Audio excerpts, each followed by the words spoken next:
dibuktikan di Pentakosta di Yerusalem ketika pertama kalinya Roh Kudus dicurahkan. Puji nama Tuhan, silakan duduk. Haleluya.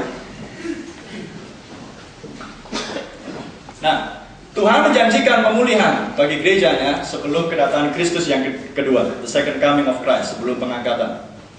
Di Yoel 2 ayat yang ke-25 dikatakan di sini, Aku akan memulihkan kepadamu tahun-tahun yang hasilnya dimakan habis oleh belalang pindahan, belalang pelompat, belalang pelahap, dan belalang pengerit, tentaraku yang besar yang kukirim ke antara kamu. Aku akan memulihkan kepadamu tahun-tahun.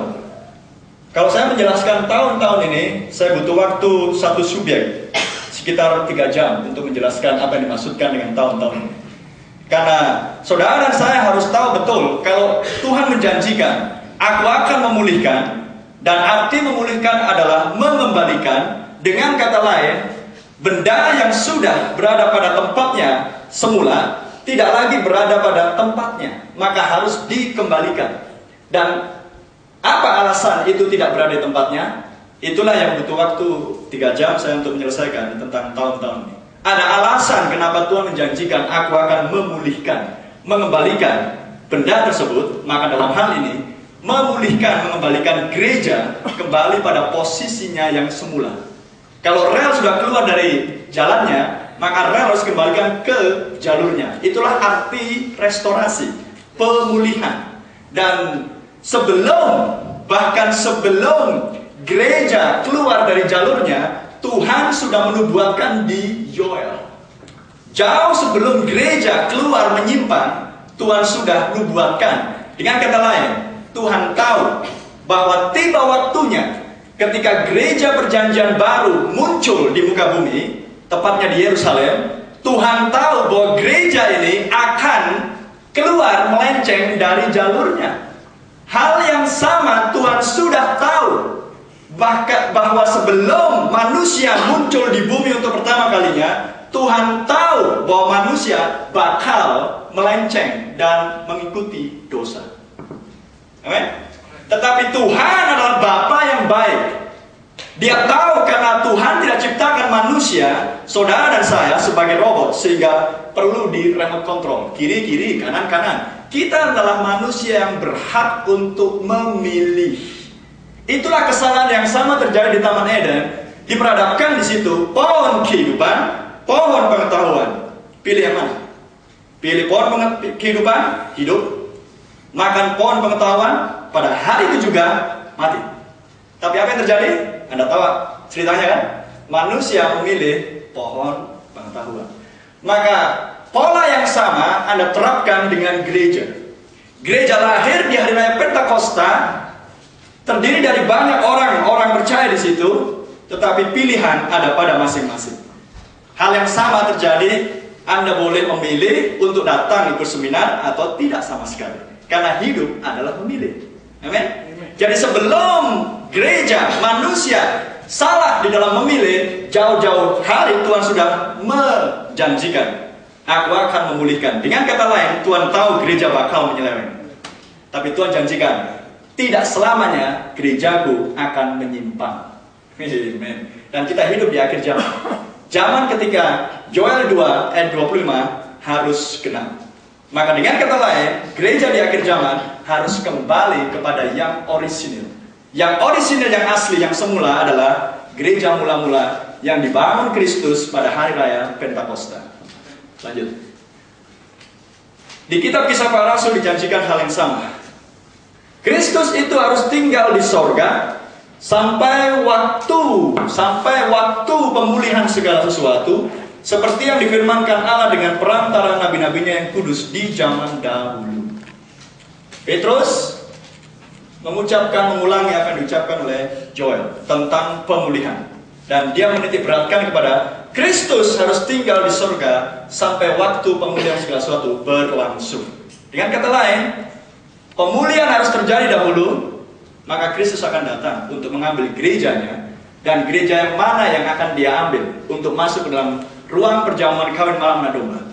Gereja yang asli, gereja yang tidak bercacat, gereja yang murni, yang mengikuti doktrin para rasul, amin, yang sudah dikembalikan, direstorasi, dipulihkan kembali kepada jalannya yang benar. Itulah gereja yang dimaksudkan oleh Tuhan. Oke? Dan di Matius 17,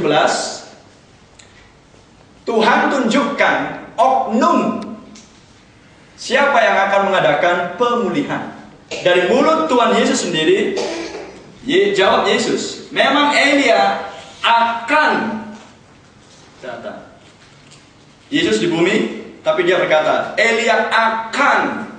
Dengan kata lain, apakah janji datangnya Elia genap di zaman Yesus? Atau belum? Belum. Karena Yesus sendiri berjanji. Tuhan yang sama, Yesus yang sama di Maleakhi 4 berjanji, aku akan mengutus Nabi Elia. Sekarang diulang lagi oleh Tuhan Yesus, aku akan. Amen? Elia akan datang. Dan bukan hanya datang, kalau di Maleakhi 4 hanya dikatakan datang, tapi di Matius 17 ayat 11 tugasnya jelas, memulihkan segala sesuatu. Jadi apa yang dinubuatkan oleh Yoel 2:25 akan dilakukan oleh oknum Elia. Dan Elia, siapapun tahu bahwa Elia nabi. Amen? Elia nabi. Lanjut. Di Maleakhi 4 kembali kita baca. Sesungguhnya aku akan mengutus Nabi Elia. Perhatikan. Nubuatan yang sama. Satu di perjanjian lama, satu di perjanjian lama, satu di perjanjian baru. Siapa yang menubuatkan di sini? Nabi Maleakhi. Siapa yang di dalam Nabi Maleakhi? Yesus. Betul atau salah? Yesus yang sama. Nah sekarang Yesus yang dulu di dalam Nabi Maleakhi, Yesus Allah di dalam rupa manusia, Immanuel bernama Yesus dalam tubuh jasmani. Maka mengucapkan perkataan yang sama seperti Nabi yang sebelumnya. Karena saudara harus ingat, Nabi Tuhan yang benar, walaupun hidupnya berbeda dari zaman ke zaman, tapi tidak ada Nabi Tuhan yang kontradiksi, yang bertentangan nubuatannya dari Nabi yang sebelumnya. Karena ibarat eho, gema, maka itu akan menggema. Begitulah Nabi dari zaman ke zaman. Dia hanya mengehokan, membuat nubuatan menjadi semakin jelas, dan semakin jelas. Saya ambil contoh tentang Yesus. Dinubuatkan di Kejadian 3 ayat 15 yang dikatakan keturunanmu perempuan. Betul? Kemudian dijanjikan di dalam diri Abraham, keturunanmu Abraham. Jelas ya? Semakin jelas. Kalau dulu hanya disebutkan perempuan, sekarang ada oknumnya. Siapa bapaknya? Secara rohani, Abraham. Oke? Kemudian Yesaya tampil, seorang anak akan lahir dan dia akan diberi nama Immanuel. Jelas bahwa keturunan perempuan adalah Immanuel dan laki-laki, bukan perempuan. Amin. Kemudian tampil lagi Nabi Musa. Masih ingat? Apa yang dikatakan oleh Musa? Seorang nabi akan dibangkitkan di tengah-tengah ketemu. Jadi keturunan perempuan, keturunan Abraham, Immanuel adalah nabi. Betul salah? Dan kemudian tibalah 720 tahun kemudian semenjak Yesaya bernubuat tentang Immanuel akan datang, Yesaya 7:14, tampillah di situ perawan Maria. Amin. Jadi nubuatan semakin genap dan semakin jelas sampai tibanya nubuatan itu menjadi hidup. Tampillah Yesus. Maka hal yang sama, Yoel menubuatkan. Kitab yang terakhir di perjanjian lama dalam Maleakhi semakin jelas kapan waktunya sebelum Tuhan datang. Tampil Yesus, disebutkan oknumnya dan tugasnya. Amin. Dan kemudian dijelaskan oleh Rasul Petrus di Kisah Rasul 3:21, Kristus tidak akan turun dari surga sebelum pemulihan segala sesuatu. Amin. Maka kemudian saudara mendapati di Wahyu 10 ayat 7, oknumnya disebutkan dengan lebih detail. Malaikat yang ketujuh akan menyelesaikan misteri Allah. Tapi tidak disebutkan namanya kan? Hanya disebutkan Immanuel, tapi tidak pernah disebutkan Yesus. Hanya disebutkan Elia dan malaikat ketujuh, tapi tidak pernah disebutkan oknum namanya. Tapi nubuatan sudah bisa lihat dari tahun ke tahun semakin jelas, dan kita hanya tunggu Tuhan kapan itu genap. Petrus menunggu, Maria menunggu, kapan Immanuel datang. Amin. Maka sebagai orang-orang yang hidup di akhir zaman, seharusnya kita memperhatikan nubuatan Alkitab. Kapan Elia akan datang, Tuhan? Lanjut. Apa yang dipulihkan? Efesus 4 mengatakan, satu Tuhan, satu iman, satu baptisan, satu Allah dan Bapa dari semua, Allah yang di atas semua, dan oleh semua, dan di dalam semua. Saya tidak akan jelaskan ayat 6, saya hanya konsentrasi di ayat 5. Satu Tuhan, satu iman. Dan saya berikan penegasan di sini iman. Gereja dibangun di atas iman. Iman timbul dari pendengaran akan firman Kristus. Segala sesuatunya harus dijalankan oleh iman. Iman artinya percaya firman. Amin. Dan Yesus di Yudas 1 berkata, iman yang telah kusampaikan kepada orang-orang kudus. Jadi Yesus sendiri yang memberikan iman kepada gereja mula-mula. Itulah iman yang mula-mula, yang orisinil. Nah sekarang, kenapa dijanjikan pemulihan? Apa hubungannya dengan iman? Dengan kata lain, iman yang orisinil, yang semula, yang asli, yang benar itu sudah melenceng. Roma 10 ayat 17 berkata, iman timbul dari pendengaran akan firman Kristus. Dengan kata lain, firman yang disampaikan tidak lagi murni. Tangkap? Pengajaran yang disampaikan di banyak tempat tidak lagi murni. Itulah sebabnya dijanjikan, aku akan memulihkan. Iman dulu yang harus dipulihkan. Karena segala sesuatunya didasarkan oleh iman. Imanmu menyembuhkanmu, imanmu menyelamatkanmu, imanmu. Amen. Kita bisa baca di banyak tempat di Perjanjian Baru. Lanjut. Yudas 1. Supaya kamu tetap berjuang untuk mempertahankan iman, the faith. The faith berarti hanya ada satu iman. A faith berarti ada lebih dari satu iman. Yang telah sudah berarti disampaikan kepada orang-orang kudus. Kapan pertama kali orang kudus mendapatkan iman? Di loteng Yerusalem. Ketika janji akan firman Tuhan genap dan mereka percaya dan mereka beroleh iman. Nah, iman itulah yang harusnya dipertahankan. Dipertahankan artinya ada yang mencoba untuk menyelewengkan. Seperti seorang petinju juara WBA, WBC mempertahankan gelar, betul? Berarti ada orang mencoba untuk merebut mahkota juaranya. Maka jika Tuhan sudah memberikan iman yang asli yang mula-mula, maka ada oknum, ada orang, ada kelompok yang mencoba untuk menyerongkan iman yang asli tersebut. Itulah sebabnya Tuhan menjanjikan, aku akan memulihkan. Oke. Nah, sekarang tadi Yesus katakan, Eli akan datang untuk memulihkan segala sesuatu. Dan sekarang saya akan tunjukkan kepada saudara, di dalam Alkitab, Elia datang sebanyak 5 kali.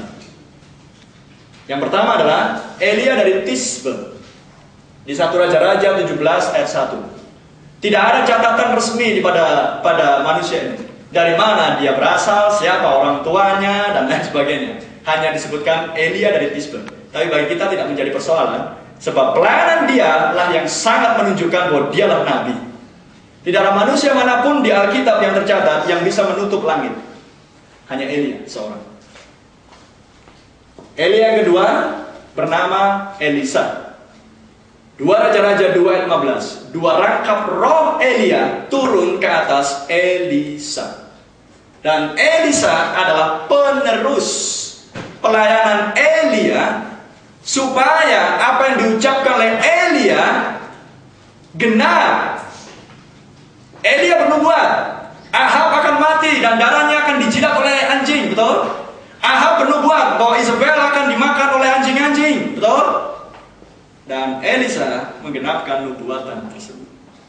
Dan kalau saudara mengikuti lebih lanjut, ada Mika di sana, masih hidup ketika Israel dipimpin Ahab dan Yehuda dipimpin oleh Yosafat.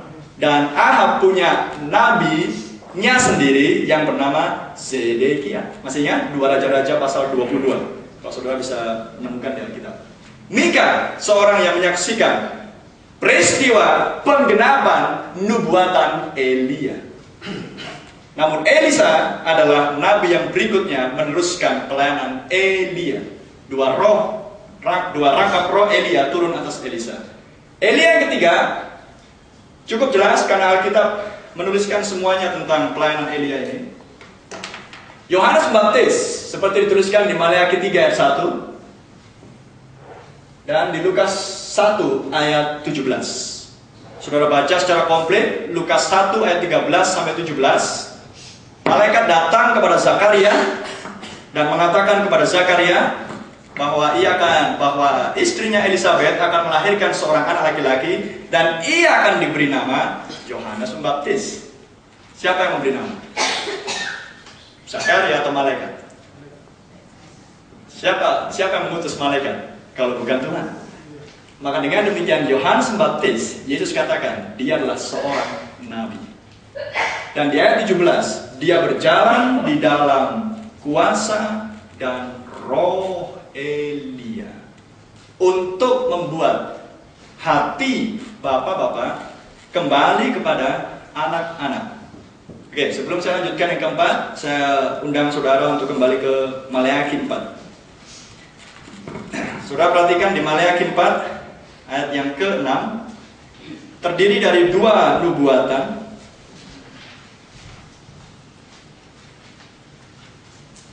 Maleakhi 4 ayat 6, maka ia akan membuat hati bapak-bapak berbalik atau kembali kepada anak-anaknya dan hati anak-anak kepada bapak-bapaknya, supaya jangan aku datang memukul bumi sehingga musnah.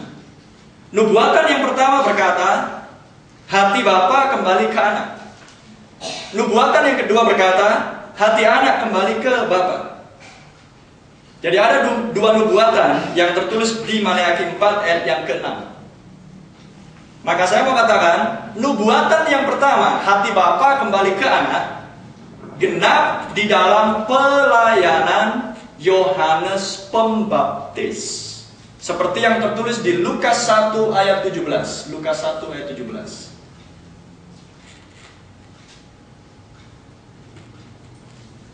Ya. Dan ia akan berjalan mendahului Tuhan dalam roh dan kuasa Elia untuk membuat hati bapak-bapak berbalik kepada anak-anaknya. Bahkan kalimatnya pun sangat persis seperti yang tertulis di Maleakhi 4. Dengan demikian kita tidak perlu menafsir bahwa nubuatan yang pertama sudah genap di dalam Yohanes Pembaptis yang adalah Elia untuk zaman tersebut. Tetapi masih menyisakan nubuatan yang berikutnya yang mengatakan hati anak-anak kembali kepada bapak-bapak. Dan siapa yang harus menggenapkan itu kalau bukan Elia juga? Tapi apakah Yohanes Pembaptis yang menggenapkan? Tidak. Karena dia hanya menggenapkan bagian yang pertama, bapak ke anak. Bagian yang berikutnya, anak ke bapak, akan genap sebelum Tuhan datang second coming. Sebelum kedatangan Kristus yang kedua, nubuatan yang kedua itu harus genap. Kembali ke kedatangan Elia sebanyak 5 kali. Nah, Elia sudah menggenapkan di dalam Yohanes Pembaptis nubuatan bapa ke anak sesuai dengan Lukas 1 ayat 17. Maka Elia yang keempat akan menggenapkan hati anak kembali ke bapa. Karena perjanjian baru dimulai dengan tampilnya para rasul. Dan Paulus katakan oleh Roh, aku telah meletakkan pondasi. Siapapun yang membangunnya, perhatikan supaya jangan keluar dari pondasi. Amin. Haleluya. Dengan kata lain, jangan melampaui yang tertulis apa yang diucapkan oleh Rasul Paulus. Membangun hal yang rohani di luar perkataan Rasul Paulus, kita hanya membangun sebuah rumah tanpa pondasi yang kuat. Ketika angin datang, rubuhlah rumah tersebut. Itu sebabnya Yesus berkata tentang dua jenis pondasi. Pondasi di atas pasir yang bergerak dan pondasi di atas batu karang. Dan siapa batu karang kalau bukan pewahyuan Yesus Kristus. Haleluya. Nah, Elia yang keempat adalah saya sebut sebagai Elia akhir zaman. Menurut ayat firman yang sudah kita baca tadi. Kalau saudara melihat Elia yang pertama manusia, Elia yang kedua manusia, Elia yang ketiga manusia, apakah mungkin Elia yang keempat bukan manusia? Kalau Elia yang keempat bukan manusia, berarti Tuhan tidak sama kemarin, hari ini, dan selamanya. Betul sana? Tuhan sama kemarin, hari ini, dan selamanya. Maka jika yang pertama, kedua, ketiga manusia, maka yang keempat harus manusia. Tapi saya belum tunjukkan di sini. Yang kelima sekarang. Ini pun tanpa penafsiran, saudara bisa mengetahui Elia yang kelima. Karena dia akan datang bersama dengan Musa yang disebut dengan dua saksi Allah. Yang tertulis di Wahyu pasal yang ke-11. Di Wahyu 11 ayat yang ke-6, utusan itu akan menutup langit. Di Wahyu 11 ayat 6. Siapa yang bisa menutup langit kalau bukan Elia?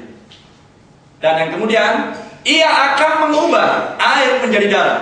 Pelayanan siapa itu? Musa. Tidak ada nabi yang lain.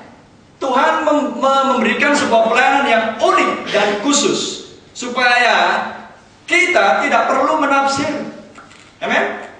Supaya kita tidak perlu membayangkan siapa yang manusia itu, siapa yang manusia itu. Nggak mungkin ketika dikatakan ia akan menutup langit, kemudian saya mengatakan, oh itu pasti Yesus. Berarti saya nggak pernah baca Alkitab. Betul salah? Kemudian Wahyu 11 ayat 6 berkata, ia akan mengubah air menjadi darah. Oh itu pasti Yohanes Baptis. Berarti saya nggak pernah baca Alkitab. Betul salah? Tapi karena saya membaca Alkitab, saudara dan saudara membaca Alkitab, kita tidak mungkin salah siapa yang dimaksudkan. Karena ada di Keluaran, Wahyu 11 tadi ya, kembali ke PowerPoint. Di Keluaran 7 dan di 1 Raja-Raja 17. Nah, pasti manusia, karena Musa dan Elia bukan roh, manusia. Yang pertama manusia, kedua manusia, ketiga manusia, saya percaya keempat manusia, karena yang kelima pun manusia. Karena Tuhan selalu pakai manusia. Kalau seandainya Tuhan nggak pakai manusia, nggak butuh pengkhotbah. Dan saya ingin tahu ketika ada mimbar di sini, tiba-tiba saudara berkumpul beribadah di sini, dan kemudian tidak ada manusia, tiba-tiba dari depan berkata, mari kita buka kitab kita. Selamat pagi saudara-saudari. Apa reaksi saudara? Saya rasa kita pontang-panting meninggalkan ruangan ini. Atau kalau yang cukup rohania, dalam nama Tuhan Yesus kita usir setan. Anda nggak perlu usir setan. Amin? Anda harus tahu bagaimana caranya Tuhan bekerja menyampaikan firman-Nya. Amin? Kalau seandainya dikatakan, oh semuanya harus roh, Pak, semua harus roh, brother. Lalu bagaimana dengan Yesaya? Siapa yang akan menubuatkan? Seorang darah akan mengandung dan ia akan melahirkan seorang anak laki-laki dan anak itu akan diberi nama Immanuel. Lalu siapa yang akan mengucapkan dengan mulut? Kalau semuanya serba roh. Amin? Butuh manusia. Karena dari sejak awal Tuhan pun ciptakan manusia yang pertama, dari dia seharusnya firman datang. Tapi karena manusia yang pertama gagal, maka Anda melihat Tuhan munculkan nabi, dan seterusnya. Nah, Elia datang 5 kali sesuai dengan ayat firman Tuhan. Itulah janji. Dan klik. Kekristenan tidak mengajarkan reinkarnasi. Reinkarnasi artinya adalah seperti penyembahan berhala. Nenek moyang kita menyusup ke salah satu anak kita, atau opung kita, kalau orang Batak bilang, opa kita, oma kita menyusup ke ini dan sebagainya, itu reinkarnasi. Mormon percaya reinkarnasi. Oke? Kita nggak percaya dengan reinkarnasi. Kita percaya dengan Roh Kudus diam di dalam manusia. Paulus katakan, tidakkah kamu tahu bahwa tubuhmu adalah bait sucinya Allah? Amen? Haleluya. Satu Elia untuk satu zaman. Dengan kata lain, roh yang di dalam Elia dari Tisbe adalah roh Tuhan sendiri. Roh yang di dalam Elisa bukan Elia, walaupun dikatakan dua rangkap roh Elia. Tidak. Tapi roh Tuhan pindah ke Elisa dan meneruskan pelayanan Elia. Amin. Dan Yesus katakan di dalam Yohanes Baptis, rohnya Tuhan. Amin. Maka hal yang sama, mereka melayani tampil di bumi adalah Roh Kristus di dalam diri mereka masing-masing dengan sebuah pelayanan yang seperti Elia yang pertama. Itulah yang dimaksudkan dengan kedatangan 5 kali Elia ke bumi. Lanjut banget. Dan kedatangan Nabi Elia ke bumi ini, Elia datang yang pertama diutus untuk bangsa Israel dan bangsa di luar Israel. Saya katakan bangsa kafir karena bahasa Inggrisnya adalah Gentile. Gentile artinya bangsa kafir. Elia yang pertama untuk Israel dan bangsa kafir. Elia yang kedua, Elisa, juga sama untuk Israel dan bangsa kafir. Yang pertama, dia datang untuk Israel, bernubuat untuk Israel, dan kemudian Tuhan utus dia ke Janda Sarfat. Janda Sarfat bukan Israel, non-Israel. Elisa yang kedua diutus untuk Israel, tapi Elisa juga diutus ke perempuan Sunem. Perempuan Sunem bukan Israel, dia non-Israel. Kemudian yang berikutnya, Yohanes Baptis khusus untuk Israel. Elia yang ketiga. Kenapa? Ya, karena kedatangan Kristus yang pertama hanya untuk Israel. Ya, katakan di Matius 15, aku hanya diutus kepada domba-domba Israel yang hilang. Makanya dia katakan pada murid-murid, jangan kamu menyimpang ke desa-desa lain di luar wilayah Israel. Betul? Ketika dia mengutus 2 orang murid dan seterusnya. Nah, sekarang Elia yang keempat sebaliknya.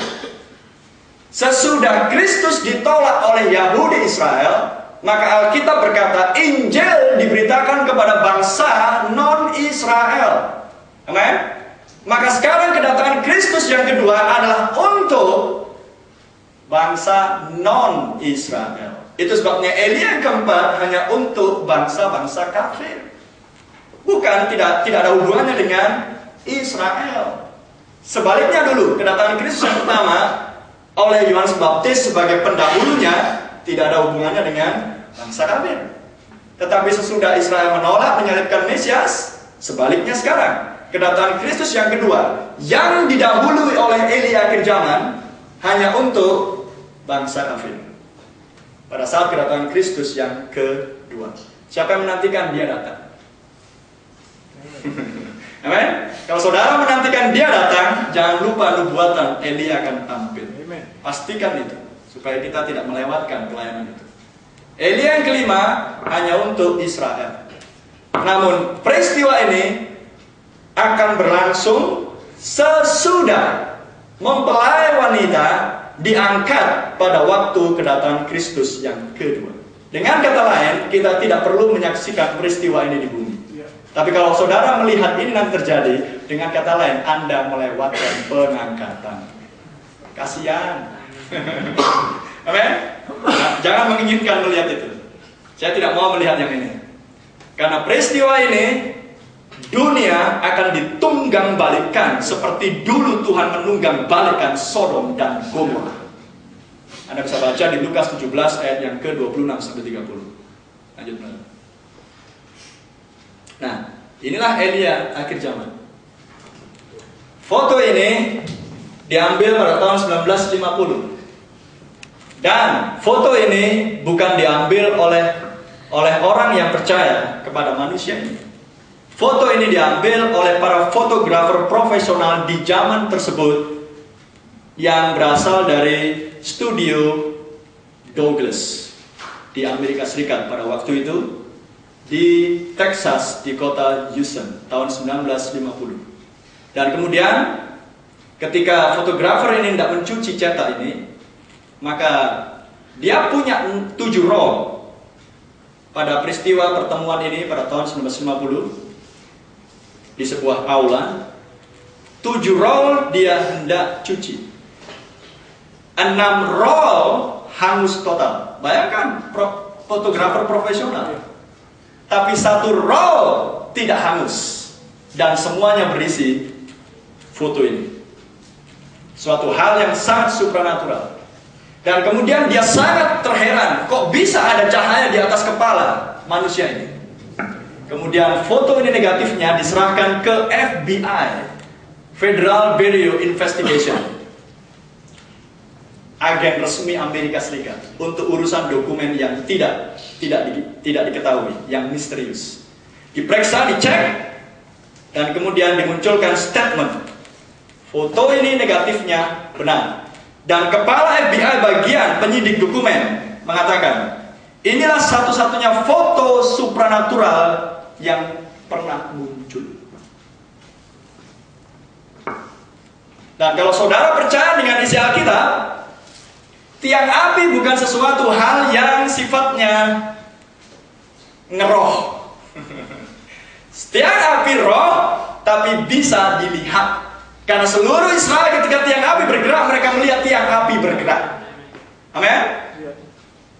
Tiang api yang dijumpai oleh Musa di semak menyala adalah tiang api yang sama yang turun di atas kepala Tuhan Yesus pada waktu dibaptis di Sungai Yordan. Adalah cahaya tiang api yang sama yang menjumpai Saulus di perjalanan ke Damsyik. Masih ingat? Sehingga Saulus buta, tapi kemudian dia bertobat. Tiang api yang sama yang mengeluarkan Petrus dari dalam penjara. Amin. Tiang api yang sama. Kalau seandainya dulu di zaman Musa, di zaman Paulus sudah ada kamera, pasti dari sejak zaman itu sudah ada fotonya. Betul salah? Tapi kamera baru-baru saja ditemukan. Sehingga ketika seorang nabi ditampilkan oleh Tuhan di akhir zaman, bahkan foto kamera manusia bisa menangkap hal yang supranatural. Amin? Anda bisa melihat di banyak internet kan? Oh, setan kelihatan. Kalau Anda percaya dengan setan, kenapa ketika Tuhan menyatakan dirinya secara supranatural tidak percaya?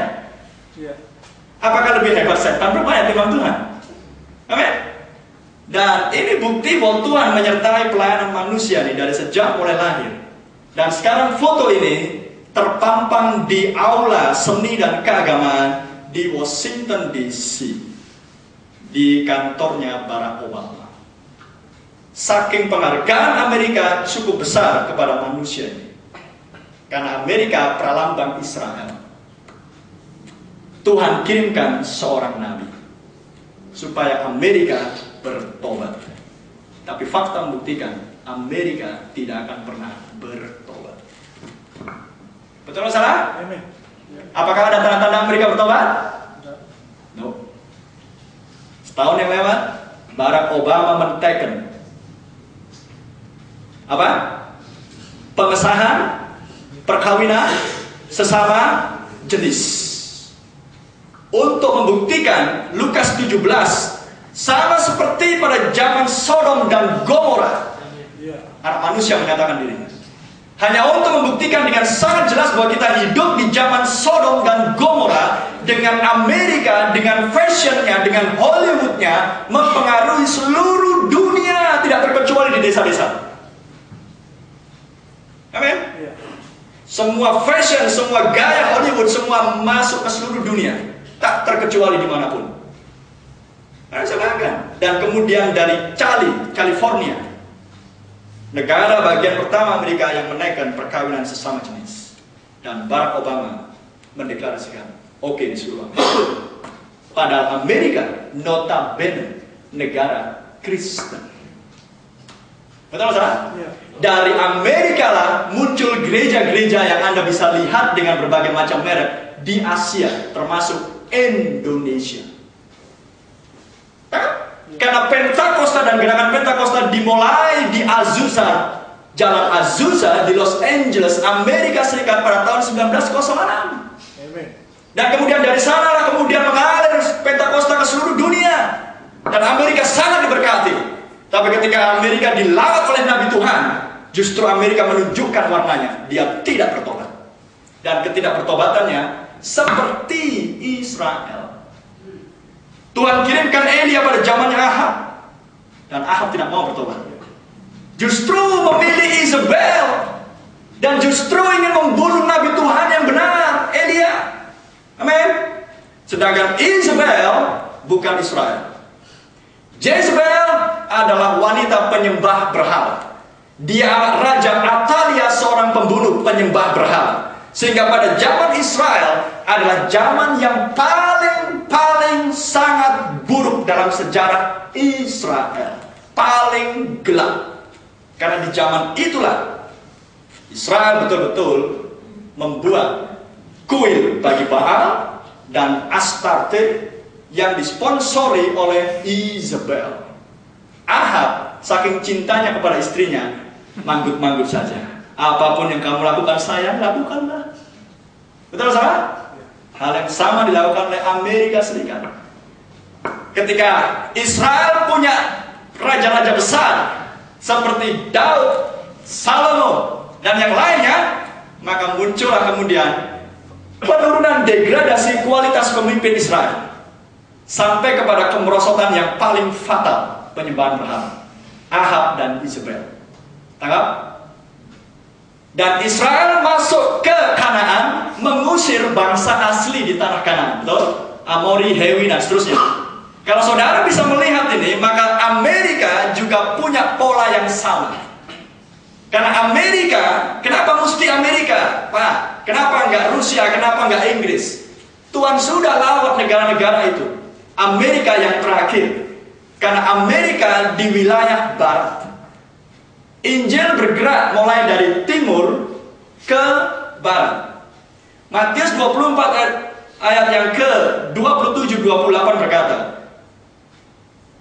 Anak manusia dinyatakan sama seperti kilat memancarkan cahayanya dari timur Israel ke barat, pantai barat Los Angeles. Itulah sebabnya kenapa gerakan Pentakosta yang pertama dilakukan di Los Angeles. Kenapa enggak Houston? Kenapa enggak Michigan? Kenapa enggak New York? Kenapa mesti Los Angeles? Karena Los Angeles adalah the West Coast, pantai barat. Amin? Tangkap ini. Israel adalah timur. Dan Israel di zaman Yesus, kota pantai yang terkenal Kapernaum di bumi hanguskan oleh Tuhan. Betul salah? Di zaman perjanjian lama, kota pantai yang terkenal Sodom dan Gomora ditunggang balikan. Adalah untuk menunjukkan dua kota secara fisik di perjanjian lama satu, di perjanjian baru satu, akan melakukan dosa. Kapernaum, bertobatlah. Betul? Dan sekarang di akhir zaman, ada satu kota yang sangat berdosa melampaui kota yang lain di seluruh dunia. Anda bisa sebut siapa dia? Los Angeles. Bahkan katanya pun sudah menunjukkan Los hilang, Angeles malaikat. Malaikat hilang. Di Los Angeles lah Hollywood berada. Dan Hollywood adalah segala hal yang sodomi, Gomora, fashion, Isabel, semuanya ada di situ. Dan melebar ke seluruh dunia. Notabene, gerakan Pentakosta dimulai di Amerika Serikat. Dan Amerika sangat diberkati dengan pemimpin presiden yang pertama seperti George Washington, Abraham Lincoln, dan lain sebagainya. Sampai kemudian mengalami degradasi yang sangat mengerikan ketika tahun 61, Anda ingat siapa presiden pertama? Tahun 61 muncul John F. Kennedy. Betul salah? Dengan istrinya yang sangat aduhai dan cantik, dan seluruh dunia mengagumi istrinya melampaui suami. Jadi John F. Kennedy terkenal oleh karena kecantikan istrinya. Betul salah? Anda cek di sejarah, Anda akan temukan apa yang saya katakan itu benar. Dan dari sejak itu Amerika mengalami degradasi spiritual yang sangat mengerikan. Dan di zaman yang sama, seperti dulu Ahab, Isabel, Elia tampil. Ketika Amerika dipimpin oleh presiden ini, John F. Kennedy, Elia tampil di situ. Karena Alkitab nubuatan harus genap. Apa yang dulu sudah dimulai di timur harus genap di barat. Karena Kristus datang seperti matahari terbit, tenggelam di sebelah barat. Dan saya percaya William Marion Branham adalah Elia di akhir zaman. Elia yang keempat. Untuk bangsa non-Israel. Dan tiang api menyertai pelayanan dia dari sejak kecil. Nabi lahir sebagai nabi. Saya pengkhotbah bukan karena saya mau berkhotbah, tapi karena saya lahir sebagai pengkhotbah, maka harus jadi pengkhotbah. Siapa yang membuat kita lahir di bumi? Tuhan. Jadi Tuhan sudah menentukan langkah kita masing-masing untuk menjadi apa kita dewasa kelak. Tidak ada nabi di perjanjian lama yang punya cita-cita jadi nabi. Betul atau salah? Anda bisa temukan ayatnya ada nabi yang punya cita-cita ingin jadi nabi? Orang Israel ingin jadi nabi? Enggak ada satu ayat pun. Justru seorang yang dipilih Tuhan untuk jadi nabi ingin lari dari panggilan nabi. Karena tahu pekerjaan nabi bukan pekerjaan yang ringan. Amin? Ya. Manusia ini pun sama. Anda bisa cek bagi saudara yang sudah membaca Seorang yang Diutus Allah, tulisan Gordon Lindsay. Kehidupan pribadi dia dari sejak mulai lahir sampai dia melayani, tidak ada keinginan William Branham untuk menjadi seorang pengkhotbah. Cita-cita dia dari sejak kecil ingin jadi koboi, tinggal di Texas. Itu keinginan dia. Tapi sama seperti Yunus, Tuhan pilih Yunus dan bukan pilihan Yunus. Tuhan yang pilih. Tapi lihat Yunus, dia berusaha untuk lari ke Tarsis, padahal dia disuruh ke Niniwe. Tapi apakah Tuhan salah memilih? Nah, seorang yang ditetapkan Tuhan untuk jadi pengkhotbah, jadi ini, jadi nabi, saudara coba untuk dengan berbagai cara mencoba untuk lari, tak akan pernah bisa. Haleluya. Tuhan pun tidak akan pernah salah pilih nabinya.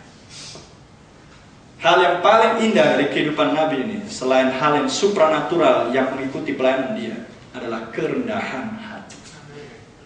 Bahkan mereka yang menentang pengajaran dia pun mengakui tidak ada manusia yang serendah hati dia. Pelayanan William Branham membangkitkan manusia yang mati dengan cara yang sangat supranatural. Lanjut, brother. Foto ini diambil di Houston, Texas, Amerika Serikat tahun 1950 dan inilah pernyataan daripada FBI. Menggantung di Washington DC malam ini foto malaikat Tuhan itu, sebagaimana George G. Lacy, kepala FBI untuk sidik jari dan dokumen bagi pemerintah Amerika Serikat, mengujinya dari Houston, Texas dan berkata, ini adalah satu-satunya makhluk supranatural yang pernah difoto yang ada di seluruh dunia. Dia tahu itu. Dia adalah yang terbaik yang ada di dunia untuk hal itu di zaman tersebut. Lanjut. Pelayanan William Branham. Saya ingin supaya saudara memahami ini dengan betul-betul oleh pewahyuan Tuhan. Yang pertama, tertulis di Alkitab. Namanya nggak tertulis, tapi pelayanan dia tertulis di Alkitab. Saya ambil contoh. Apakah Yohanes Pembaptis namanya tertulis di Perjanjian Lama? Nggak ada kan? Tapi pelayanan dia tertulis di Yesaya 40 dan di Maleakhi 3. Amin. Ketika di Yohanes 1 dikatakan, Farisi dan Saduki menyuruh utusan datang kepada Yohanes Pembaptis untuk menanyakan kepada dia, Eliakah engkau, Mesiaskah engkau, atau salah satu dari nabi? Apa jawab Yohanes Pembaptis? Akulah suara yang berseru-seru di padang gurun. Di mana ayatnya? Yesaya 40. Kemudian setelah Yohanes Pembaptis dipenggal, tampillah Yesus. Apa yang dikatakan Yesus tentang Yohanes? Tentang dia ada tertulis. Yesus ucapkan di Matius pasal yang ke-10. Tentang dia ada tertulis di Maleakhi 3 ayat 1. Sekarang, apakah nama Yesus tertulis di Perjanjian Lama untuk menjadi Mesias? Ada yang bisa menyebutkan ayatnya di mana? Nggak ada. Tapi tentang pelayanan Yesus sebagai Mesias ada tertulis. Di mana? Ulangan 18 ayat 15, Yesaya 7 ayat 14, Yesaya 9 ayat 6, Kejadian 3 ayat 15, dan masih banyak ayat lain, sekitar 200 nubuatan genap di dalam pribadi Yesus 2000 tahun yang lalu. Tapi masih banyak menyisakan nubuatan yang lain. Ada tertulis di dalam Alkitab. Maka pelayanan William Branham namanya nggak tertulis di Alkitab secara letterlux di Perjanjian Lama dan Perjanjian Baru, tapi tentang pelayanannya ada tertulis di Alkitab. Itu hal yang pertama yang harus kita pahami. Karena jangan menambah, jangan mengurangi yang tertulis. Celaka kita. Dan yang kedua, apakah betul ada tertulis di sini? Kenali karakteristik atau ciri seorang nabi yang benar. Saudara saya, Brother Iwan kemarin cerita sama saya, dia dengar di sebuah radio. Seorang pengkhotbah mengatakan, hati-hati dengan nabi palsu. Dia bilang, hati-hati dengan nabi palsu. Kenapa? Karena nabi yang asli pun kita tidak tahu. Lah, gimana sih khotbah kok kayak gitu kualitasnya? Hati-hati nabi palsu, kita aja nggak tahu yang asli. Loh, siapa yang nggak tahu uang palsu? Ini asli atau palsu? Saya yakin ini asli. Maka kalau saudara tahu yang asli, saudara bisa membedakan mana yang palsu. Jadi kalau Tuhan mengucapkan di Matius 24, nabi-nabi palsu akan tampil, maka apa yang harus saudara tahu dulu tentang yang palsu?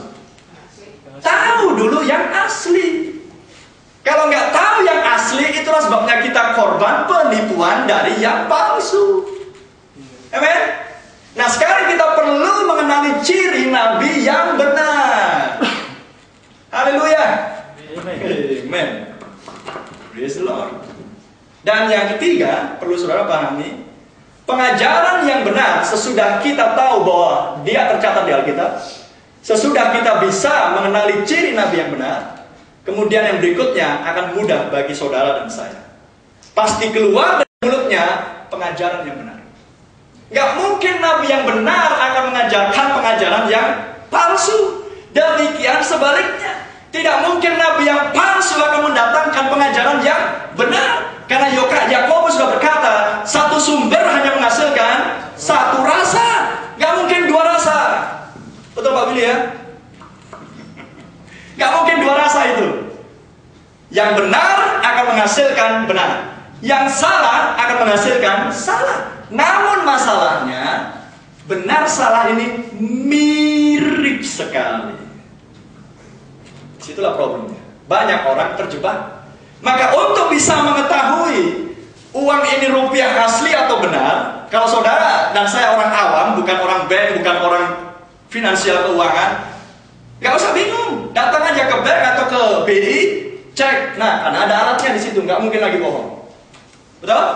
Nah, supaya saudara nggak tertipu dengan yang palsu, Alkitab nggak pernah bohong. Inilah pendeteksi yang benar dan yang palsu. Amin. Karena di Alkitab sudah banyak dituliskan ciri yang benar, ciri nabi yang palsu. Dan sekarang dijanjikan untuk kita di akhir zaman, aku akan mengutus nabi Elia. Jangan dulu langsung alergi, hati-hati nabi palsu, hati-hati nabi palsu. Cek dulu. Amin. Halo. Ibu-ibu sering pergi ke pasar kan? Ketika melihat jeruk, ingin beli jeruk kan nggak langsung menghakimi kan? Pasti asam. Enggak kan? Kalau sempat berani ibu-ibu menghakimi langsung pasti asam, keluar pisau dari penjualnya. Betul kan? Pasti dia marahnya penjual karena dia merasa dihakimi kan? Nah, apa yang dilakukan? Yang bijaksana. Buka, cicipi dulu. Kalau manis beli. Berapa kilo bu? Nah, kan gitu. Nah hal yang sama. Mungkin pada malam ini, selama 6 bulan saya khotbah di radio, banyak hal yang asing yang mungkin gak pernah didengar. Jangan langsung menghakimi. Cicipi dulu. Kalau memang dirasa enak, pegang, bawa pulang, makan, simpan di hati. Amen? Tapi kalau memang rasa asam, nggak usah dengar. Selesai kan? Ya. Dan saya sudah cukup pengalaman dengan pro dan kontra di hal ini. Tapi nggak usah khawatir. Setiap kali Tuhan mengutus nabinya, mulai dari perjanjian lama dan para rasul di perjanjian baru, apakah selalu nabi rasul diterima oleh mayoritas? No, jawabannya tidak. Mayoritas orang di zaman yang bersangkutan selalu menolak, tapi tetap ada minoritas. Dan kalau Tuhan menjanjikan aku akan mengutus Nabi Elia sebelum Tuhan datang, maka saya percaya zaman gereja Laodikia di akhir zaman mayoritas menolak, tapi saya percaya malam ini saudara adalah minoritas. Amen. Haleluya. Jangan saudara khawatir dengan yang palsu. Kita punya standar patokan yang sama. Versi saya dengan versi Alkitab saudara sama. Nggak usah khawatir. Amen? Ya, nggak usah khawatir. Kalau misalkan memang saya adalah penipu sekarang, Anda bisa tertipu. Yang kasihan saudara. Kalau saya memang profesi saya penipu. Amen? Betul saudara? Tapi kalau saya mengklaim sekarang saya pengkhotbah yang benar oleh karena firman Tuhan yang benar saya sampaikan, dan kemudian Anda tidak bisa menerima, yang kasihan pun juga saudara juga, bukan saya. Amin. Karena tugas saya yang menyampaikan yang benar, untuk meluruskan. Sebagaimana Tuhan menjanjikan, aku akan memulihkan. Dan Tuhan kirimkan William Marion Branham untuk meluruskan semua yang sudah keliru. Amen. Yang pertama, ada tertulis di Alkitab. Yang kedua, kenali ciri Nabi yang benar. Yang ketiga, pasti pengajaran yang benar keluar dari mulut Nabi yang benar. Dan yang berikutnya nomor 4, pengajaran yang benar. Roma 10 ayat 17. Mari kita katakan sama-sama.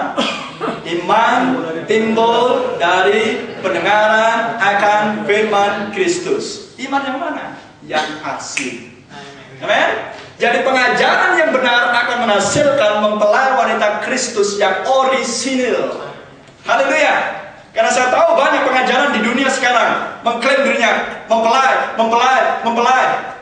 Tapi kalau saya tanya sama mereka, berapa orang saya bertemu dengan mereka, saya mempelai. Pertanyaan saya satu, sudah jumpa dengan nabinya sehingga Anda mengklaim Anda mempelai wanita? Karena tidak ada umat pilihan dimulai dari perjanjian lama yang bisa menjadi umat pilihan Tuhan di luar nabi Tuhan. Betul saudara? Alkitab menjelaskan. Tidak ada kebenaran di luar para rasul. Amin? Semuanya adalah kepalsuan di luar nabi, di luar rasul, karena Yesus pada waktu di bumi juga adalah nabi. Ulangan 18 ayat yang ke-15. Seorang nabi akan kubangkitkan di tengah-tengahmu, dengarkanlah dia. Amin. Haleluya. Nah, pengajaran yang benar yang keluar dari mulut nabi menghasilkan mempelai wanita di akhir zaman. Maka yang nomor 5, mempelai wanita mengenali siapa pasangan yang sesungguhnya dan menyatu dengan suaminya yang adalah Yesus Kristus. Anda pernah membaca di Kejadian 24 tentang pelayanan Eliezer?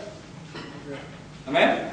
Eliezer diutus oleh Abraham untuk mencarikan seorang istri bagi anaknya Ishak.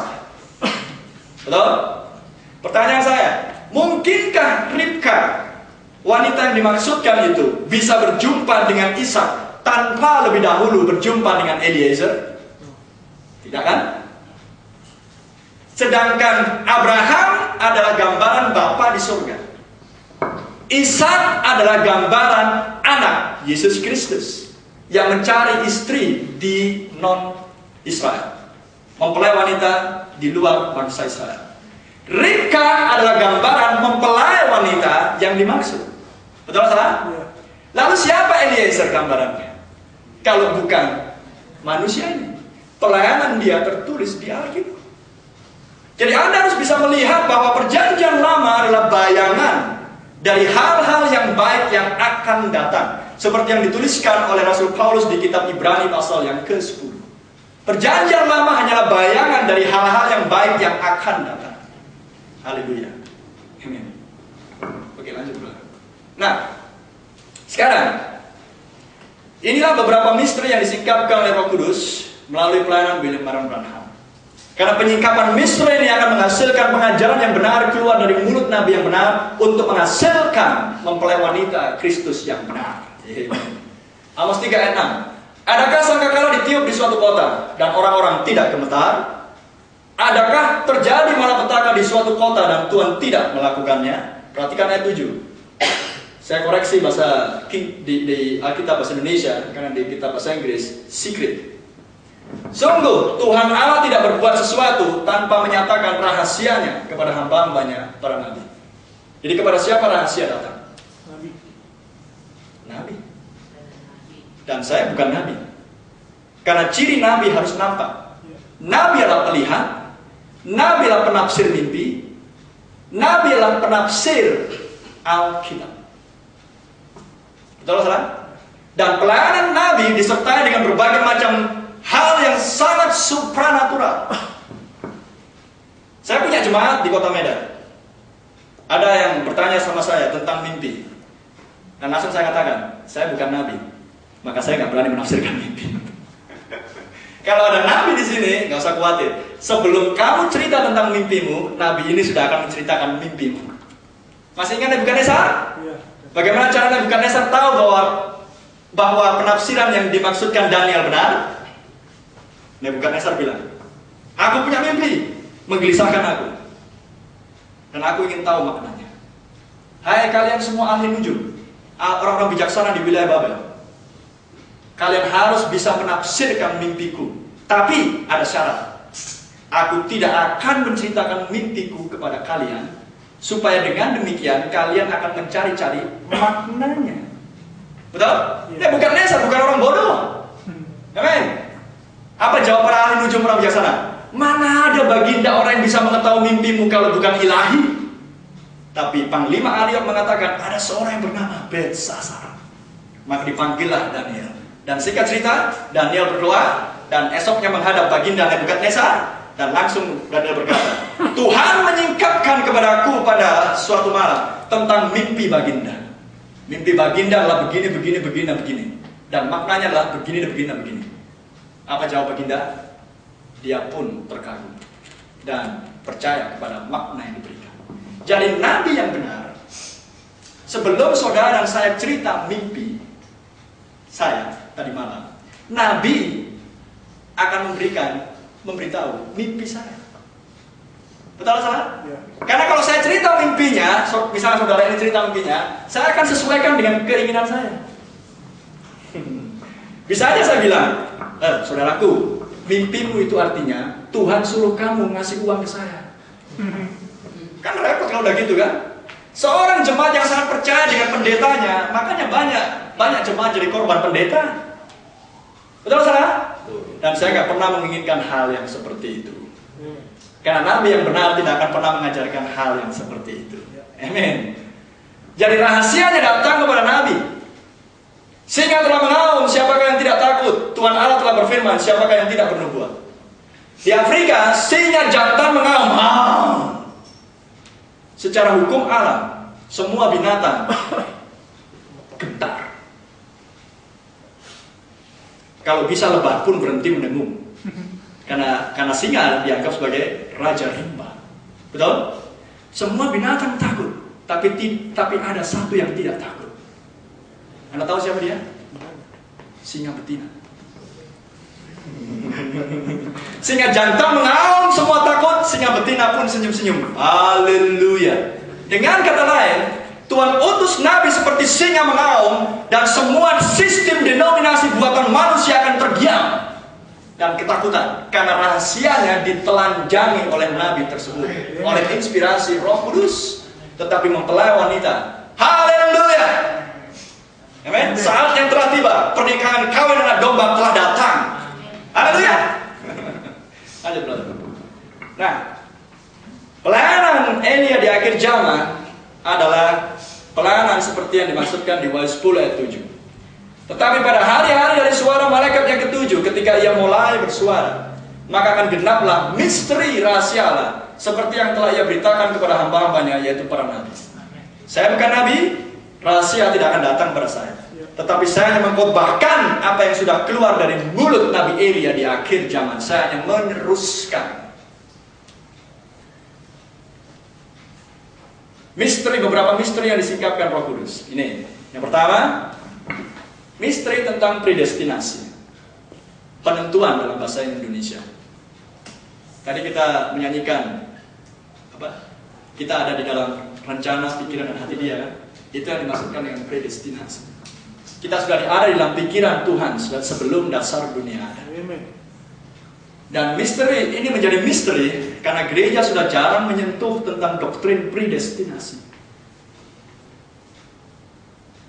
Gereja hampir tidak pernah menyentuh untuk mengajarkan kepada jemaatnya dari mana kamu berasal, kemana kamu akan kembali.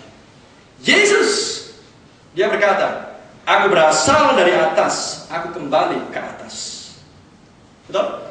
Yesus tahu dari mana Ia berasal. Itulah sebabnya misteri tentang benih ular disingkapkan melalui mulut William Branham untuk menunjukkan kepada saudara dan saya termasuk, tidak terkecuali, saya ini benih keturunan siapa? Kok bisa lahir di bumi? Karena Alkitab jelas mengatakan kepada saudara dari sejak mulai kejadian sampai Wahyu, ada dua jenis benih. Benih yang jahat, yang baik, dan benih yang jahat. Perumpamaan gandum dan ladang. Perumpamaan dua jenis anak. Anak yang taat dan anak yang tidak taat di Efesus pasal yang kedua. Dan masih banyak lagi perumpamaan yang lain. Domba dan kambing. Merpati dan gagak. Aku mengutus kamu ke tengah-tengah serigala. Betul? Jadi Tuhan hanya menunjukkan kepada kita bahwa ada dua jenis keturunan yang ada di muka bumi sampai dengan tahun 2013. Nah sekarang kita perlu mengetahui, saya dari keturunan siapa? Bukan persoalan saudara dari suku mana, mau Batak, mau Nias, mau Manado, mau Cina, mau Australia. Bukan itu yang dimaksud. Anda harus tahu menelusuri ke belakang, karena semua manusia datang dari manusia Adam, tapi tidak semua berasal dari Adam. Amin? Itulah misteri benih ular. Haleluya. Dan saya sudah sampaikan, saya lupa berapa sesi saya sampaikan di Radio Maestro. Sekitar 4-5 sesi saya khotbahkan di situ. Misteri yang berikutnya tentang baptisan air, tentang kelahiran kembali. Baptisan air di dalam nama Tuhan Yesus Kristus. Inilah yang dipenggal oleh pihak Radio Maestro ketika saya menjelaskan tuntas tentang baptisan air yang sesungguhnya. Dan mereka keberatan. Cut! Sehingga khotbah saya di 30 menit. Tapi saya hormati mereka. No problem buat saya. Tuhan yang punya urusan. Tuhan tidak akan pernah gagal untuk menemukan raja walinya, dombanya. Nggak usah khawatir soal itu. Saya nggak pernah khawatir itu. Saya jelaskan ini dengan tuntas, tapi dipotong. Saya tunjukkan melalui radio dari mana baptisan yang keliru dimulai. Dan apa yang dijanjikan Tuhan tentang akhir zaman untuk memulihkan kembali baptisan yang sesungguhnya. Baptisan sudah kadung banyak diperbantahkan di kalangan teologi ya. Tapi apakah Tuhan, firman Tuhan untuk diperbantahkan? Apakah firman Tuhan untuk diperbantahkan? Firman Tuhan untuk dipercaya, ya dan amin, dihidupi. Kalau nggak setuju, kalau setuju, hidupi. Amin? Kalau saudara nggak setuju, menurut kelompok saya, di hari penghakiman, suara saudara akan tenggelam. Karena Tuhan akan menghakimi saudara. Amin? Lebih baik diam dan berdoa, Tuhan tolong saya. Sel otak saya terlalu kecil untuk bisa memahami firman-Mu yang sangat dalam, lebar, dan tinggi, dan luas. Tolong makhluk yang fana ini Tuhan. Itulah hal yang bijaksana yang bisa dilakukan oleh setiap kita masing-masing. Ketimbang menerbitkan atau menggelontorkan semua perbendaharaan yang ada di dalam pikiran kita. Kemudian yang menghasilkan argumentasi dan perdebatan. Ini sudah menjadi argumentasi perdebatan dari sejak abad yang ketiga. Oke? Dan kita masuk di abad yang ke-21. Sudah berapa abad menjadi perbantahan. Sehingga pihak Maestro takut ini akan menjadi konflik di kota Bandung. Saya katakan sama pihak Maestro, saya khotbah di Medan, lebih banyak Kristen di Medan ketimbang Bandung. Betul? Tentang hal ini. Gak ada yang komplain sama saya. 6 bulan non-stop saya bombardir tentang baptisan. Gak ada yang komplain. Jadi kenapa kita mesti takut? Amin? Ya, siapa yang takut? Saya atau dia yang takut? Apakah Anda takut memproklamirkan kebenaran? Kalau saudara takut memproklamirkan kebenaran, ada sesuatu yang salah di dalam saudara. Amin? Karena Roh Kudus tidak ada ketakutan di dalam. Misteri tentang kealahan, ini panjang sekali khotbahnya. Misteri tentang baptisan Roh Kudus tanpa sensasi. Terlalu banyak gereja khususnya Pentakosta karismatik, terlalu banyak sensasi. Ya kan? Terlalu banyak emosional, tapi nggak ada Roh Kudus. Misteri tentang 70 minggu Daniel, terlalu banyak perbedaan di sini. Tapi teolog hanya satu yang keliru. Dan saya tidak akan tunjukkan di sini. Lain waktu kalau Tuhan kehendaki. Misteri tentang ketujuh zaman gereja di Wahyu pasal 1, 2, dan 3. Misteri tentang wanita pelacur Babel di Wahyu pasal 17. Ini pun saya sertakan dalam khotbah saya di sini untuk menunjukkan siapa sebenarnya wanita pelacur Babel. Dan ketakutan. Misteri tentang kedatangan Kristus yang kedua. Sekejap mata atau tidak sekejap mata.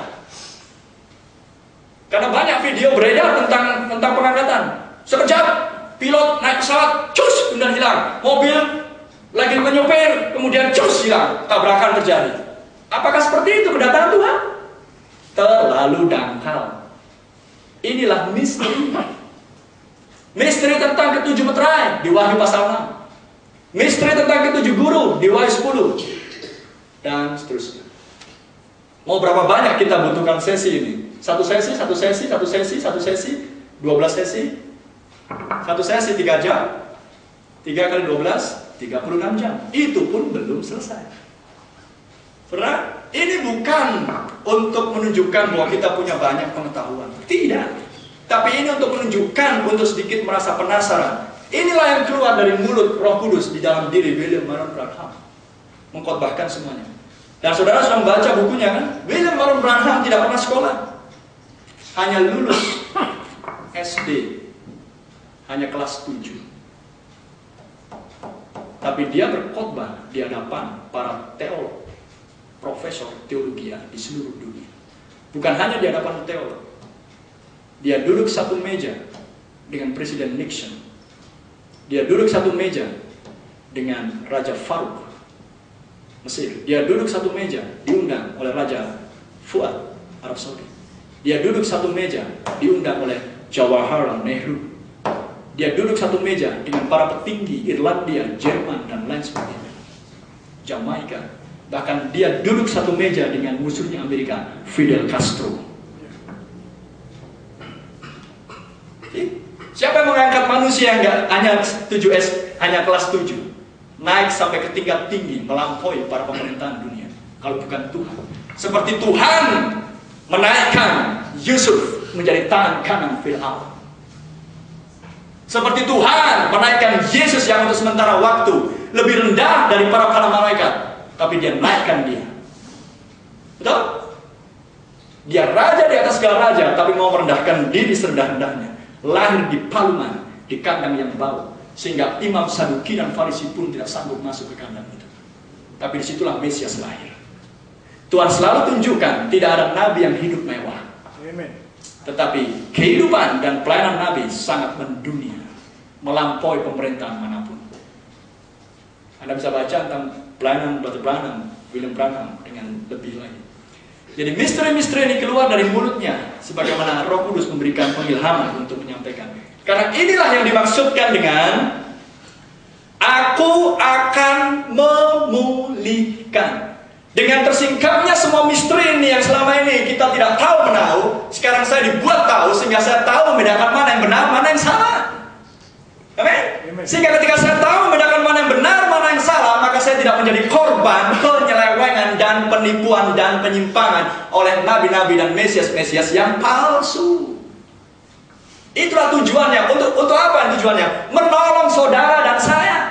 Dan sekarang saya berani berdiri di sini karena saya bisa memproklamirkan saya orang yang salah satu tertolong di Indonesia bersama dengan saudara-saudara yang lain. Dan sekarang saya ingin berusaha untuk menolong saudara-saudara. Tapi bukan saya menolong. Roh Kudus melalui pelayanan nabinya dengan semua pengajaran yang murni untuk mengembalikan mempelai wanita gereja di akhir zaman kembali kepada doktrin, pengajaran dan iman para rasul yang asli di gereja mula-mula. Amen. Jadi bukan untuk maksud untuk menentang siapapun, menghakimi siapapun, mengembalikan kepada yang asli. Hanya itu tujuannya. Tapi untuk mengembalikan kepada yang asli harus tunjukkan dulu mana yang salah. Amen. Inilah keadaan orang salah mengerti dengan pelayanan ini. Dipikirnya kami menghakimi A, menghakimi B. Kalau Anda ingin meluruskan sesuatu, harus tunjukkan dulu mana yang salah. Betul kan? Baru bisa diluruskan. Ini loh, kamu sudah salah di sini. Ini yang benar. Mau nggak kembali yang benar? Jadi kami hanya menawarkan kembali yang benar atau tetap mengikuti jalur yang keliru. Amin. Dan puji Tuhan, kasih karunia Tuhan menolong saya sehingga ini yang benar. Maka saya ikutin yang benar. Amin. Amin. Ayo brother. Siapa berapa? 7:10. Oke. Kita istirahat dulu, break atau kita lanjut? Lanjut. Oke. Kenapa orang-orang di zaman para nabi, di zaman Yohanes Pembaptis dan di zaman Tuhan Yesus tidak bisa menerima pengajaran mereka? Harus ada alasan. Karena mereka tidak mau menerima pribadinya dan pelayanannya. Di situ problemnya. Betul salah? Ya. Keluar dari mulut Yesus pengajaran yang sangat aneh bagi Farisi dan Saduki di zaman tersebut. Yesus berkata, kamu harus dilahirkan kembali. Nikodemus pun garuk-garuk kepala. Dia cari di kamus teologi manapun dia nggak temu. Apa nih dilahirkan kembali? Jadi maksudku aku harus kembali ke rahim ibuku gitu? Apa jawab Yesus? Yesus, oh Nikodemus, kamu pengajar Israel, tapi nggak tahu apa yang kumaksudkan tentang lahir kembali dari air dan roh. Dengan kata lain, jadi apa yang kamu ajarkan kepada umat Israel? Tahu apa yang maksud? Yesus sedang mengoreksi pengajarnya lebih dulu. Jadi kalau pengajarnya sudah salah, apa yang terjadi dengan jemaat? Ya tinggal ngikut. Tapi saudara lihat, pengajar Israel seperti Nikodemus, Imam Kayafas, Gamaliel, Hanaya, dan lain sebagainya, para petinggi Israel di zaman itu tidak mau menerima pribadinya dan pelayanannya. Walaupun Farisi dan Saduki tidak bisa menyangkali bahwa pelayanan Yesus bukan datang dari Tuhan. Tidak bisa menyangkali. Mereka sendiri mengakui, kami tahu engkau berasal dari Tuhan. Nah, karena mereka tidak bisa menerima pribadi dan pelayanannya, apa dampaknya?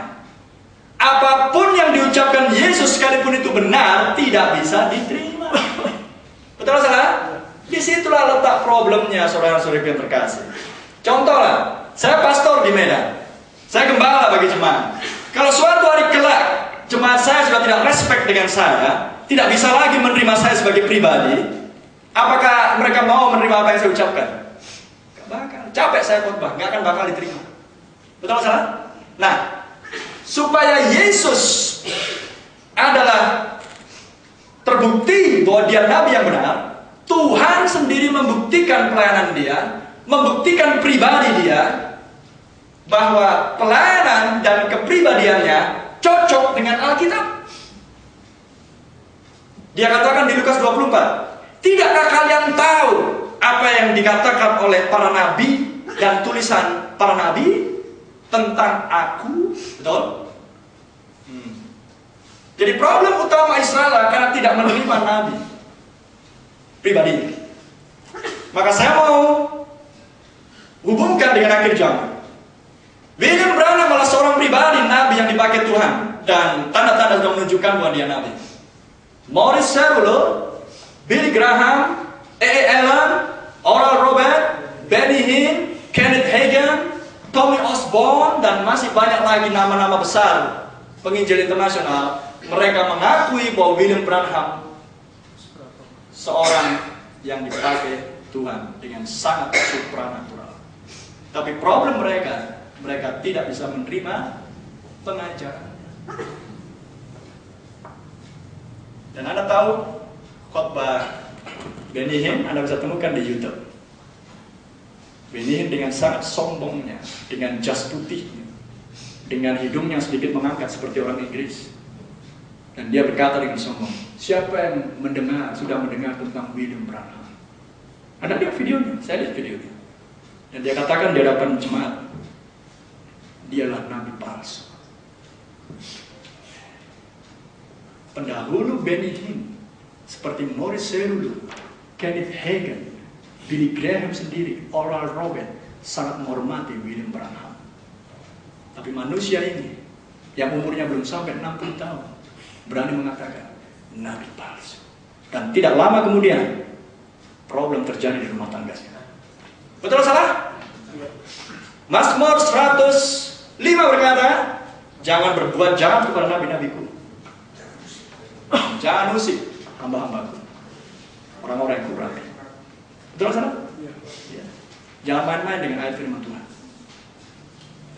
Di dalam pelayanan saya secara pribadi banyak orang yang saya melihat melecehkan, dan gak lama kemudian hidupnya pun terlihat. Jadi ini bukan sesuatu yang datang oleh karena kehendak manusia, saudara-saudara. Yesus tidak datang, dia katakan, aku datang bukan atas kehendakku sendiri, tetapi dia yang mengutus aku. Dan Yesus katakan, pengajaranku bukan dari diriku, tapi dari Bapa yang mengutus aku. Amen.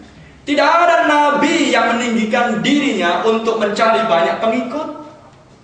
Nabi selalu meninggikan yang mana, yang kepada siapa dia diutus, dan siapa yang mengutus dirinya. Itulah nabi yang benar. Dan tidak ada nabi manapun di perjanjian lama, termasuk para rasul Yesus Kristus, yang setelah pelayanannya hebat dilihat oleh banyak orang, yang kemudian mendirikan sebuah organisasi. Tidak ada nabi dan rasul yang seperti itu.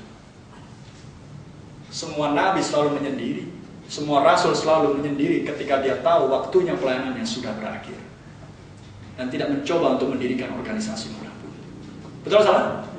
Tapi manusia yang bukan nabi, Anda cek di sejarah, maka ketika dia menjadi besar namanya, maka yang berikutnya adalah mencari pengikut. Dan yang berikutnya adalah bikin organisasi. Dan yang berikutnya adalah dia menjadi ketuanya. Betul nggak salah? Saya bukan sedang menghakimi, saya sedang melihat kebenaran di Alkitab. Tidak pernah ada nabi menjadi ketua apapun di dalam kelompok manusia. Nabi selalu independen dan mandiri, selalu dipimpin roh dengan penglihatan, dan dia selalu mengatakan, "Thus says the Lord." Demikianlah firman Tuhan. Dia tidak peduli apakah Israel mau menerima dia atau menolak dia. Dia tidak peduli. Nabi yang benar, Tuhan sendiri yang buktikan. Itulah sebabnya saya tidak tertarik untuk mencari pengikut manapun, karena saya mengikuti Nabi yang benar. Kami datang ke Bandung bukan untuk mendirikan sebuah gereja yang baru, tapi lah untuk mencari benih Tuhan di akhir zaman. Lebih banyak Kristen di Medan dan di Sumatera Utara, dan saya sudah menemukan banyak orang pilihan di sana. Amin. Puji nama Tuhan. Dan saya berharap saya akan temukan di sini. Fakta membuktikan bahwa mereka sendiri tidak bisa menyangkali bahwa pelayanan Tuhan Yesus bukan berasal dari atas. Sebab pekerjaan-pekerjaan yang sudah dia lakukan membuktikan siapa dirinya. Yesus berkata di Yohanes 14 ayat yang ke-12, "Barang siapa percaya kepadaku, kamu akan melakukan pekerjaan yang sudah kulakukan, dan bahkan lebih besar." Nah, pertanyaan saya sekarang kepada saudara tentang kata lebih besar. Kalau dulu Yesus menghentikan badai, betul? Apakah para rasul menghentikan badai? Pernah tercatat di ayat firman? Tidak. Berarti belum lebih besar kan? Adakah setelah para rasul Anda mendengar seorang hamba Tuhan manapun dipakai Tuhan untuk menghentikan badai? Ada? Belum pernah saya mendengar itu. Tapi di akhir zaman, William Branham dipakai Tuhan untuk menghentikan badai di Colorado, Amerika Serikat. Ketika pemerintah Amerika Serikat mengumumkan dari radio dan semua orang mendengar, akan terjadi badai, tinggalkan wilayah Colorado. Tapi Nabi Tuhan dibawa naik ke atas gunung, dan Jehovah berkata, katakan kepada badai itu. Maka William Branham mengatakan, demikianlah firman Tuhan, di dalam nama Tuhan Yesus, badai kembali ke tempat yang normal. Selama 4 hari. Dalam tempo. Sedangkan badai sudah salju sudah turun. Demikianlah firman Tuhan, dalam nama Tuhan Yesus, badai kembali ke tempatnya yang semula. Dan kemudian dia turun dari gunung bersama dengan anaknya, berhenti untuk mengisi bensin di sebuah pom bensin. Tukang pom bensin berkata, kok aneh ya? Kok aneh ya? Kayaknya tadi udah gelap dan badai dan lain sebagainya, tiba-tiba dalam sekejap mata hilang begitu saja. William Branham pun hanya tersenyum. Dia tidak menjelaskan kepada tukang bensin. Dan banyak saksi di situ. Amin. Jadi sekarang Anda melihat kan penggenapan Yohanes 14:12 lebih besar. Sudah percaya itu? Amin. Siapa yang pernah mendengar orang mati dibangkitkan? Seperti saya percaya saudara mendengar kan? Tapi kualitas membangkitkan orang mati itu yang mungkin saudara tidak pernah dengar. Kalau saudara mendengar orang mati suri bangkit lagi, saudara pernah dengar kan? Di Korea banyak. Dalam nama Tuhan Yesus, mati bangkit. Hal yang wajar. Tapi lihat pelayanan Yesus. Dia harus menunggu 4 hari sampai Lazarus masuk ke dalam kubur. Betul? Untuk apa? Untuk menunjukkan bahwa tidak akan ada manusia manapun yang bisa melakukan itu. Ketika sudah melesak hidungnya selama 4 hari 72 jam, betul? Mayat sudah bau, tapi Yesus berkata, keluarkan Lazarus. Lazarus, bangkit dan keluarlah. Maka Lazarus pun keluar dengan tubuh masih dililit oleh kain kafan. Tuing, tuing, tuing, tuing. Maka Tuhan katakan, buka lilitannya. Betul? Yesus berkata, bahkan lebih besar. Di dalam pelayanan William Branham, ketika Tuhan memberikan penglihatan, saya lupa tahunnya, sekitar tahun 50-an, dia katakan kepada seluruh jemaat, ratusan orang dan semua pendeta Amerika, termasuk Jack Moore. Kalau saudara pernah mendengar pendeta besar Jack Moore, dia berkata, tuliskan di Alkitab Anda di bagian belakang, semuanya tulis penglihatan yang Tuhan berikan kepada saya. Seorang anak dengan ciri-ciri sedemikian rupa, dengan situasi wilayah sedemikian rupa, dibangkitkan melalui pelayanan saya. Sesudah anak itu mati dan tubuhnya berdarah-darah, tapi anak itu bangkit lagi. Tuliskan di Alkitab saudara. Setahun tidak tergenapi, 2 tahun tidak tergenapi. Dan William Branham tetap mengatakan, kalau penglihatan ini tidak genap, cap di punggung saya, nabi palsu. Ada yang pernah mendengar nama Tuhan menantang seperti ini, dengan penglihatan yang seperti itu. Dan genap 2 tahun kemudian, ketika dia mendapat undangan ke Finlandia, negara yang tidak pernah dia injak sebelumnya. Dan waktu itu masih perang dingin kan, antara Soviet dan Amerika. Cukup berbahaya di Finlandia.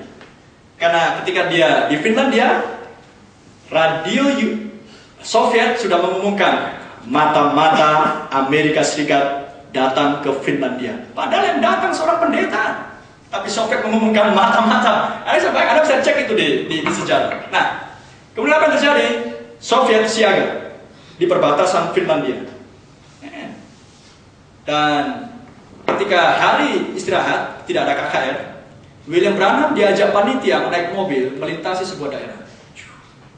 Naik mobil bersama dengan pendeta besar Amerika Serikat, Jack Moore, dan satu pendeta lagi, saya lupa, Gordon Lindsay mungkin, bersama dengan penerjemah bahasa Finlandia, seorang wanita, dan supirnya. Dan kemudian masuk ke wilayah di mana di situ banyak kerumunan orang. Mobil berhenti, dan mereka saling bertanya, ada apa itu ya? Dan supir bilang, oh ada kecelakaan. Dan William Branham langsung teringat, kalau seandainya putriku yang tertabrak, sakit hati saya. Sedih sekali saya. Saya jauh di Finlandia, mendengar kabar putriku meninggal di Amerika Serikat. Betul, orang tua pasti akan sangat sedih ya. Sehingga apa yang terjadi? Ayo kita keluar.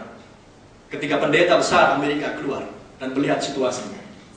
Dan ketika melihat situasi, dua anak terlempar. Satu terlempar ke sana, sekarang. Satu mati di tempat. Dengan mata yang sudah berantakan, tubuh berlumuran darah, dan pakaian sudah koyak-koyak, mati di tempat. Dan William Branham, kasihan. Dua pendeta kembali ke mobil, dia belakangan. Dan ketika William Branham membalikkan punggungnya, hendak kembali ke mobil, ada sesuatu menepuk dia. Dan dia lihat, di sekeliling dia tidak ada manusia. Dua kawannya sudah di mobil. Dan dia meneruskan perjalanan, hendak kembali ke mobil. Nabi sangat peka dengan pimpinan roh. Dia tahu bahwa itulah Roh Kudus. Kemudian dia kembali ke lokasi dan dia lihat sekeliling. Dia perhatikan sekeliling. Dan kemudian dia lihat ciri-ciri anaknya. Langsung dia panggil, Brother Jack, ambil Alkitabmu, baca di bagian belakang Alkitabmu tentang penglihatan 2 tahun yang lalu. Dan kemudian dibacakan. Apakah tepat demikian, Brother Jack? Ya. Elia membungkukkan badannya kepada anak yang sudah berlumuran mati, yang sudah berantakan tubuhnya. Dan setelah di dalam nama Tuhan Yesus, anak itu langsung loncat. Pernah mendengar yang seperti ini? Bahkan lebih besar. Apakah William Branham yang melakukan? Di dalam nama Tuhan Yesus Kristus. Dan apa efeknya? Mengguncangkan seluruh Finlandia. sampai tentara Soviet, tentara merah yang ateis, komunis, memegang AK-47, melihat peristiwa itu, meletakkan senjata AK-47, melelehkan air mata. Ini baru Tuhan. Amen. Bukan teologi yang membuat komunis menangis, tapi demonstrasi kuasa kebangkitan Yesus Kristus membuat orang bertobat. Haleluya. Jadi itulah sebabnya ketika saya membaca semuanya ini, di dalam hati saya tidak ada keraguan. William Branham menggenapkan Yohanes 14 ayat 12, bahkan lebih besar. Dan masih banyak hal yang lain yang tidak bisa saya selesaikan ceritanya pada malam hari ini. Belum lagi pelayanan di Bombay dan lain sebagainya. Oke, lanjut lagi. Kenapa sebuah pengajaran yang benar sangat penting bagi kita? Karena di Yohanes 6 ayat 45 ada tertulis. Ada tertulis dalam kitab nabi-nabi, dan mereka semua akan diajar oleh Allah. Dan setiap orang yang telah mendengar dan menerima pengajaran dari Bapa datang kepadaku. Jelas kan? Jadi dari mana pengajaran yang benar kalau tidak keluar dari mulut nabi yang benar? Amen. Yesus mengatakan di Matius 24 ayat 24, nabi-nabi palsu dan mesias-mesias palsu akan datang dan mengadakan banyak tanda dan heran mujizat, dan sekiranya mungkin menyesatkan orang pilihan. Sekiranya mungkin menyesatkan orang pilihan, mungkinkah? Mungkinkah? Sekiranya mungkin, if it were possible. Kalau saudara tahu bahasa Inggris, tahu yang saya maksudkan. If it were possible. Bahkan kata lampau pun sudah memberikan meterai tidak mungkin. Sekiranya mungkin. Kenapa Tuhan mengatakan sekiranya mungkin? Karena saking tipisnya yang benar dan yang palsu. Tapi jangan khawatir saudara-saudara kita terkasih, kita punya satu standar dan patokan. Orang pilihan Raja Waliku tidak akan tertipu. Itulah sebabnya Tuhan memperingatkan nabi palsu akan tampil, tapi Dia kirimkan nabi yang benar, supaya umat Tuhan tidak akan terkecoh. Haleluya. Amen. Supaya keluar dari mulut nabi yang benar, pengajaran yang benar, maka mereka yang telah dipilih Tuhan akan datang kepada firman yang benar. Kita dipulihkan kembali kepada doktrin pengajaran para rasul. Lanjut lagi. Roma 10 ayat 17, karena iman timbul dari pendengaran, dan pendengaran oleh firman Kristus. Pengajaran yang benar jika disampaikan di gereja saudara dan saya akan menghasilkan iman yang benar. Amen. Lanjut. Bisakah para rasul mengenali Mesias dan mengikut Yesus tanpa pelayanan Yohanes Pembaptis? Jawabannya adalah tidak mungkin. Petrus, Andreas, Filipus tidak akan pernah bisa mengenal bahwa Yesus adalah Mesias kalau tidak tampil Yohanes Pembaptis. Dia seorang yang berkata, lihatlah domba Allah. Dia seorang yang ditunjuk Tuhan untuk memperkenalkan Mesias. Dia seorang yang ditunjuk Tuhan untuk mempersiapkan jalan bagi Tuhan. Dia seorang yang ditetapkan Tuhan untuk menjadi pendahulu kedatangan Mesias yang pertama. Dan kedua murid itu mendengar apa yang dikatakannya, lalu mereka pergi mengikut Yesus. Tangkap pola ini saudara-saudara terkasih. Kedua murid itu dulunya muridnya Yohanes Pembaptis, murid Nabi. Tetapi Nabi yang benar mengarahkan muridnya kepada Kristus. Nabi yang benar tidak akan mengarahkan orang, umat kepada dirinya sendiri. Pengkhotbah yang benar tidak akan mengarahkan umat untuk mengikuti organisasinya. Betul salah? Pengkhotbah yang benar akan mengarahkan umat lihat Kristus. Dan mengajarkan firman yang benar, suka atau tidak suka. Karena firmanlah pedang yang lebih tajam dari pedang bermata dua. Untuk apa? Mendidik, mengoreksi, memperbaiki, memulihkan. Haleluya. Tapi jika firman dari mimbar hanya suatu firman yang kualitasnya, orang Medan bilang ecek-ecek, hanya dangkal-dangkal saja, tidak akan menghasilkan iman yang dimaksudkan oleh para rasul. Ya. Butuh sebuah pengajaran yang murni datang dari mulai kejadian sampai wahyu. Di luar itu, Anda tidak akan memperoleh iman yang murni. Lanjut, brother. Bisakah Ribka bertemu dengan Ishak dan menjadi istrinya tanpa pelayanan Eliezer? Saya sudah jelaskan tadi kan. Ribkanya bisa menyatu dengan Ishak karena Eliezer memperkenalkan Ishak kepada Ribka. Ini ayatnya. Sebuah pralambang di akhir zaman, lanjut. Sebuah pralambang di akhir zaman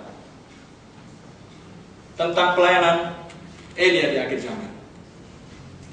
Tanpa Elia di akhir zaman, mempelai wanita tidak akan pernah bisa menyongsong Tuhan di angkasa. Harus ada dulu seorang yang menjadi pengantara atau yang memperkenalkan Kristus yang sesungguhnya kepada umat pilihan mempelai wanita. Seperti yang dulu dilakukan oleh Eliezer kepada Ribka, seperti yang dulu dilakukan oleh Yohanes Pembaptis, pendahulu kedatangan Kristus yang pertama. Maka hal yang sama, pendahulu kedatangan Kristus yang kedua harus tampil lebih dahulu, mempersiapkan mempelai wanita supaya siap bertemu dengan Tuhan di angkasa. Polanya tetap sama. Saya tidak perlu menafsirkan akan hal ini. Anda bisa baca di 1 Tesalonika 4 ayat 16, 17 dan 18. Amin. Lanjut brother. Video. Ada video kan? Oke, saya mungkin tunjukkan video sambil kita mungkin break sebentar, relax dulu, dan kita akan kembali untuk menampilkan sedikit video tentang pelayanan Nabi Tuhan yang benar. Itu sebabnya saya nggak mau terlalu banyak memberikan subjek materi karena terlalu padat. Jadi saya persingkat betul-betul. Jadi kalau saudara-saudari inginkan sesuatu yang lebih dalam lagi tentang seperti tadi misteri-misteri tadi.